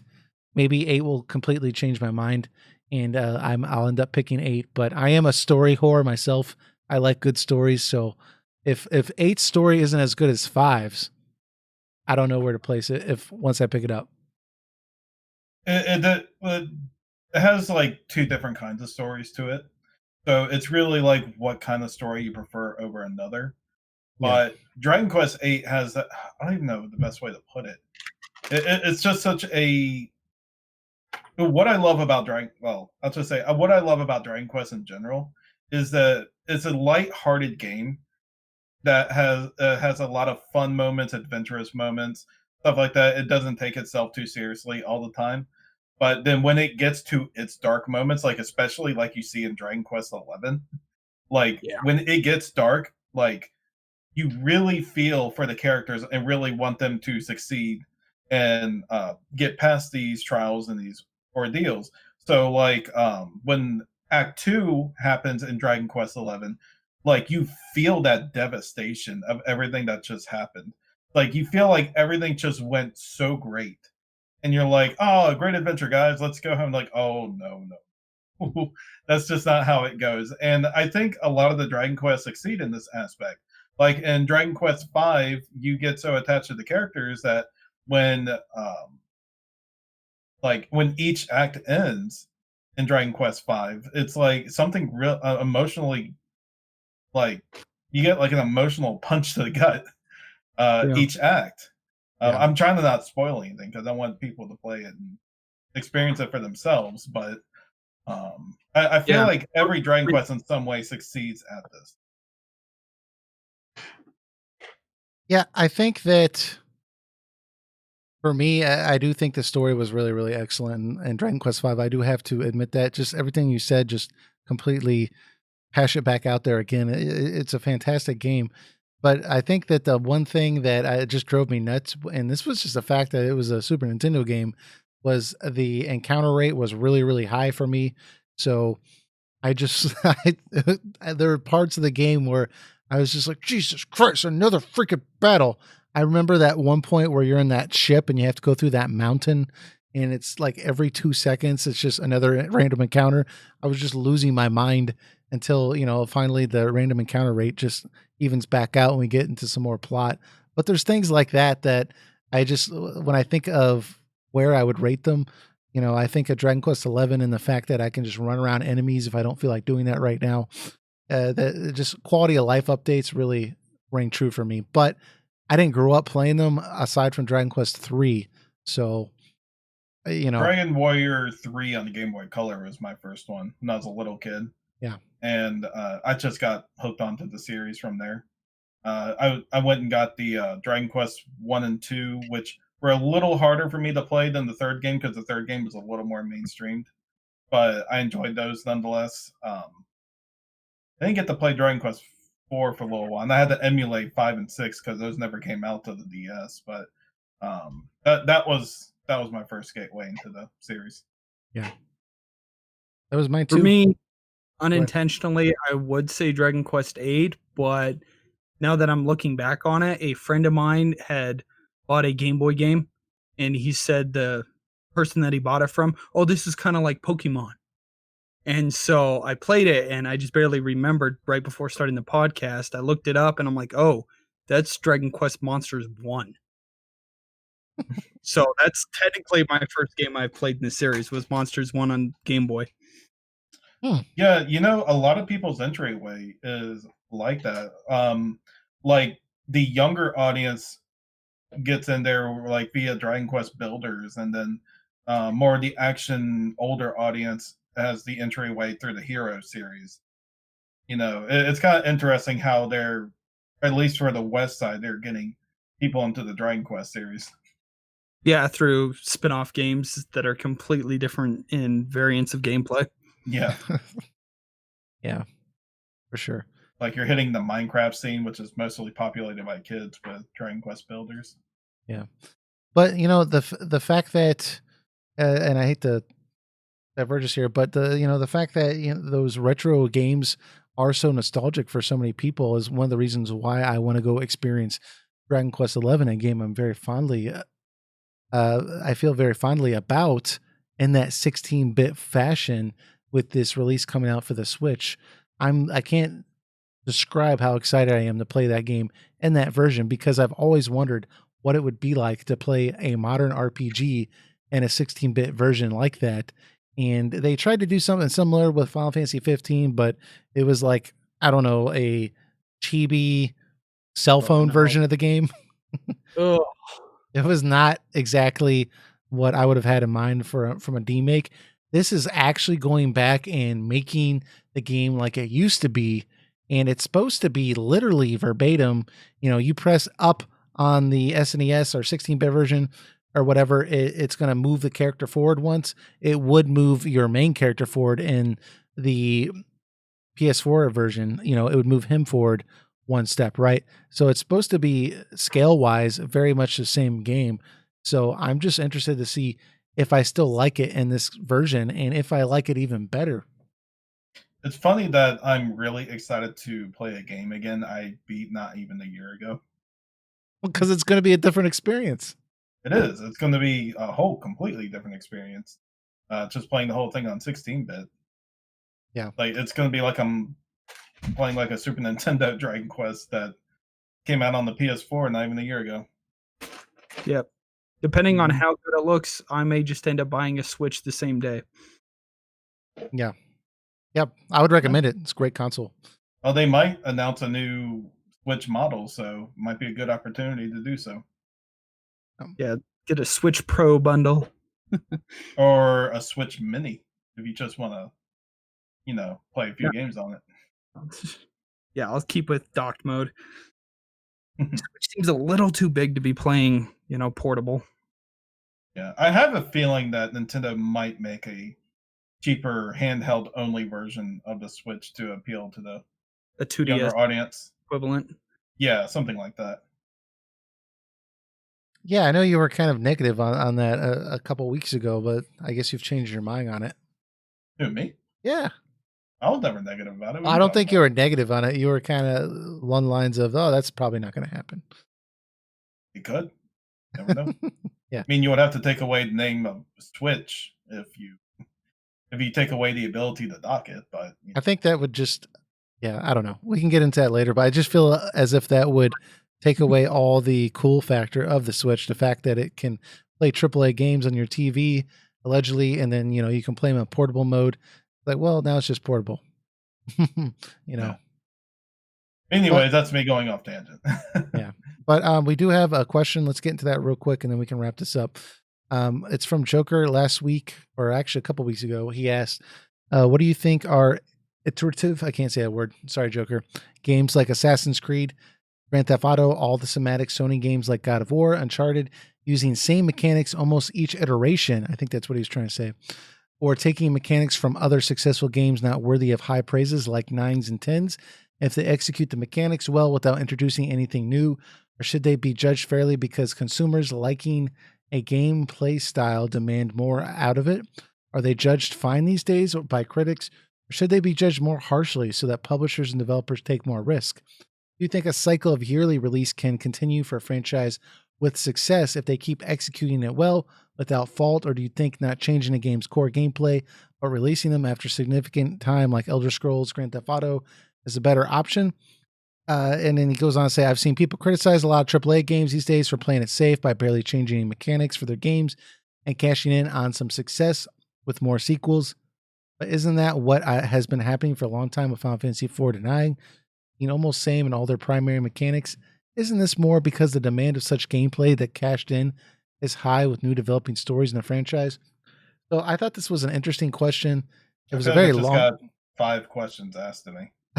Yeah, but they're all around the same thing.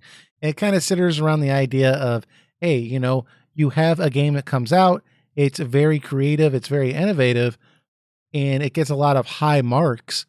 And then other publishers come along and they just copy that formula. And should they also get high marks for just copying the same thing but doing it well? Or should they get low marks and not get as much praise as the game that was innovative? And, kind of push these developers to get a little more creative, a little bit more risky. And I thought this was an interesting question because it kind of ties in with Dragon Quest a little bit, because 11 was sharply criticized by certain journalists as, hey, this is a great game. It does everything well, but it's just not innovative enough. Like, it doesn't reinvent the wheel. It's just the same game we've played before. It's just really well done. They don't reinvent the formula. They just made the same game again. So therefore, we're going to give it, an 8.5 or an 8.7 or whatever, instead of, a 9.5, just because it doesn't reinvent the wheel. I'm kind of the mindset that, while yes, if you take risk and it pays off and you do something new, I think that definitely deserves the highest praise. I mean, it's not easy emulating something good, right? And if you can do it well and people enjoy it, I think that's what people are ultimately seeking from a review. So I don't see any reason to give something a low score because it's not innovative. If they do it well, then it deserves a good score. If people are going to enjoy it, I think that people should know about it. Go ahead. Naoki Yoshida, the director producer of Final Fantasy XIV, once said, "It takes a genius, an absolute genius, to make something to make a original product, like something no one has ever done before." Yeah. Because almost everything you play today can be tied back to something. Like Sonic the Hedgehog can be tied back to being influenced by Super Mario Brothers. Final Fantasy can be traced back to Dragon Quest, which Dragon Quest can be traced back to Wizardry. I mean, there's no such thing as a real original product, and I kind of know what he means. It's like something that's like blatantly like another game. Sure. Like there was this big era of like I believe Yahtzee from The Escapist put it well, like God of War, and a lot of games try to be like God of War or Dark Souls now. Yeah, but now it's like jump to Dark Souls. But at the time, like the PS3-ish era, it was like God of War, and a lot of people make comparisons to that all the time. But the thing is, it doesn't really matter where it's influenced from or if it has a lot of similar elements. If the game is doing something that makes it a unique experience in itself, I say that's good enough for me. Because I mean, I loved playing God of War and I love playing Devil May Cry, so I want to play more games that are like it. So the developers of these companies are just kind of feeding to that. In terms of his question about if journalists should be more strict about stuff like that, that's up to the journalists. I mean, every journalist has a different mindset, a different opinion. That's why we have so many of them, so we can see from multiple different perspectives. So we may get a journalist who's more harsh. We may get a journalist who's more forgiving of elements like that, and they offer their perspective. I don't think they should have a set rule or standard that they have to deduct points for lack of originality. Yeah. I think they should grade it on like how well executed of a product did it. Well, and I think that it really depends on why you're reviewing the game. If you're reviewing it from a perspective of, I'm looking at this as art form, and this is somebody expressing themselves.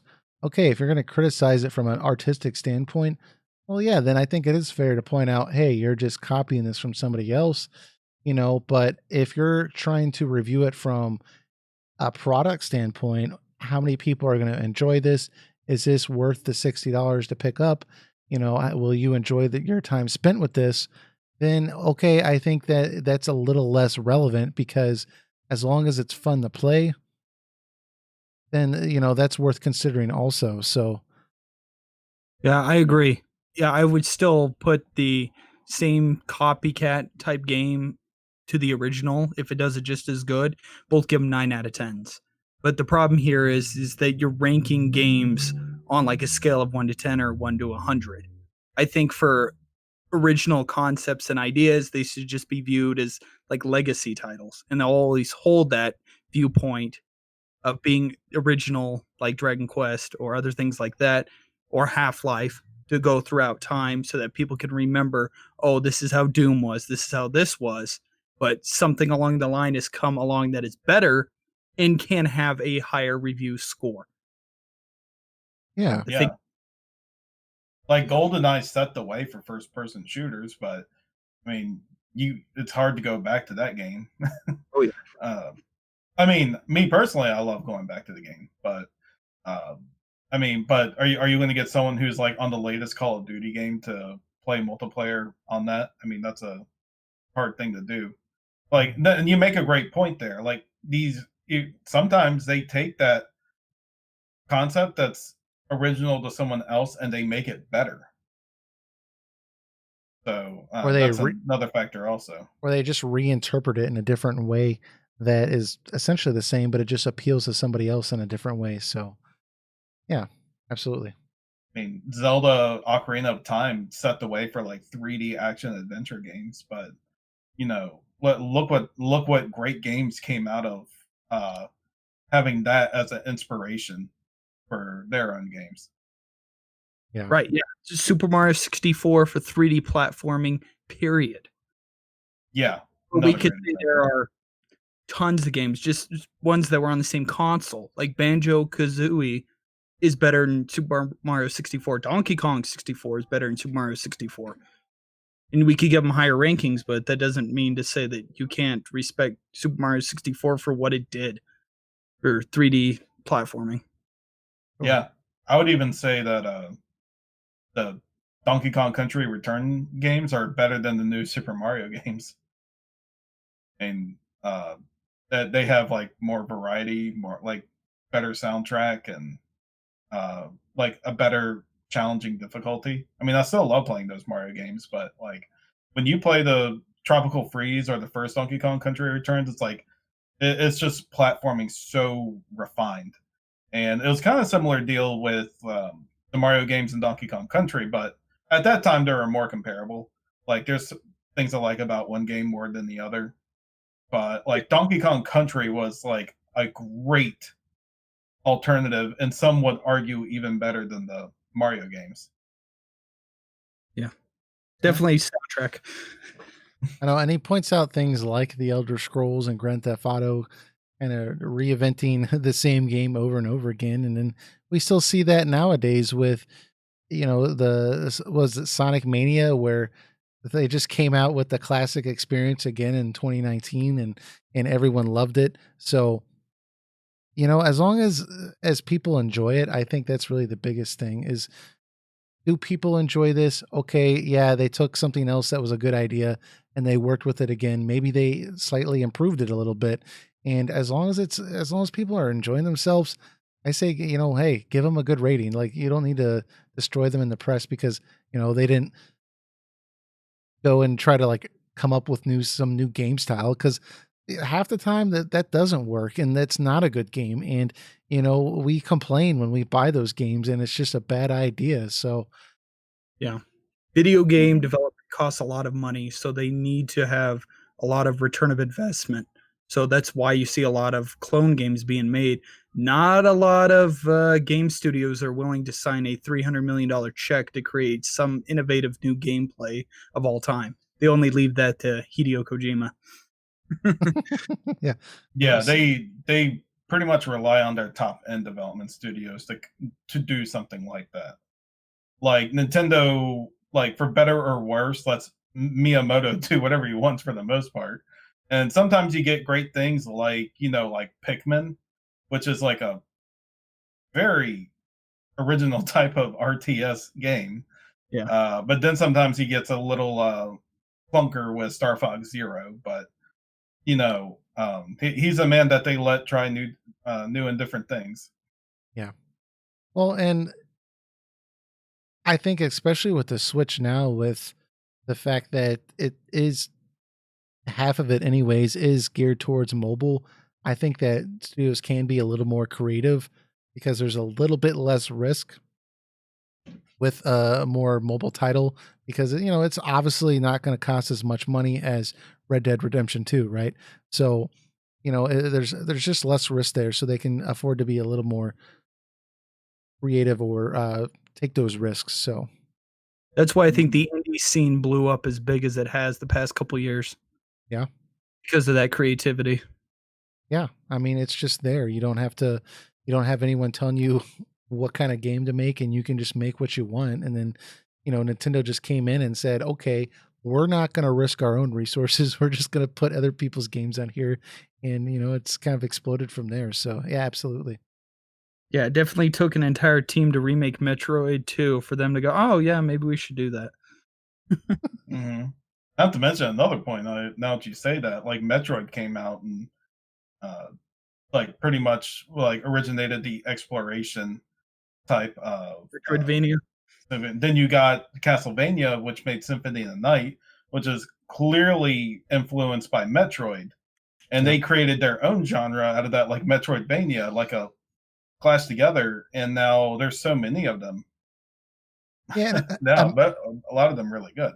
And imagine if we viewed music like this too, where like you could only consider a band good if they had a unique sound that you've never heard before. It has no influences whatsoever. Well, then there would only be a few bands out that would actually have that, because they're all influenced from something or another, and that's just how art works. You take what you like, and then you kind of make something similar, but it's a little bit different, and you kind of take your own unique take on it. And over time, over a decade or two, you've morphed into something that is different, that does feel different. It takes time. So yeah, it's a little side tangent.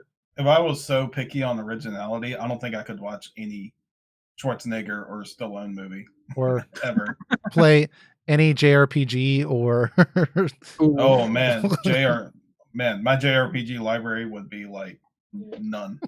Be like one game. Yeah, I played it. It's this game. It'd be one Dragon Quest title, one FF title, Chrono Trigger, and Xenogears. I mean, I can't play Dragon Quest because it's wizardry. Wait, I can't play wizardry because it's Dungeons and Dragons. But wait.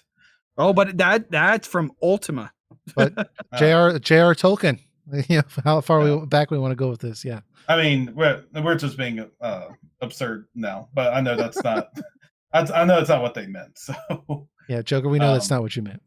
We're just joking around, but yeah, I mean, originality I don't think is a major factor for me. I think it's just how well it's executed and what unique style that you bring to a familiar formula.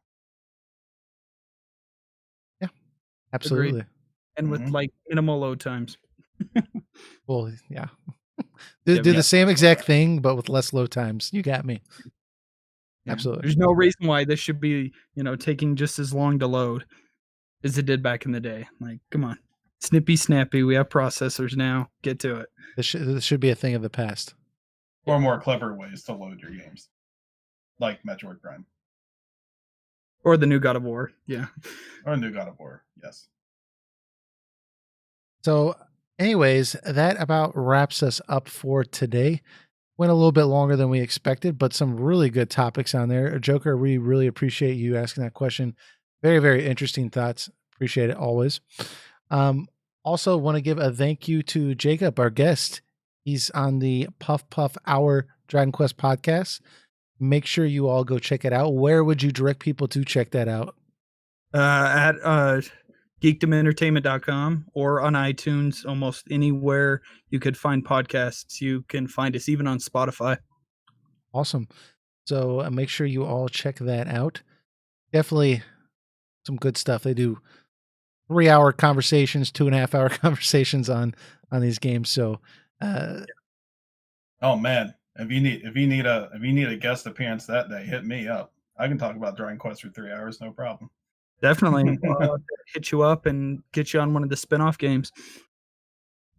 Yeah, absolutely. Yeah, that sounds like a plan. All right, guys. Thanks again for checking us out and listening, and we will catch you all next week. But before we jump into that, before we end this real quick, Eric, how do you all feel about next weekend? Because we have E3 going on, and we have Square Enix on Monday. I'm thinking we should do another Monday night. Okay. Solved. All right. Just wanted to get it on the podcast. All right, guys. We'll catch you all next Monday. Stay easy, guys. All right. Take care.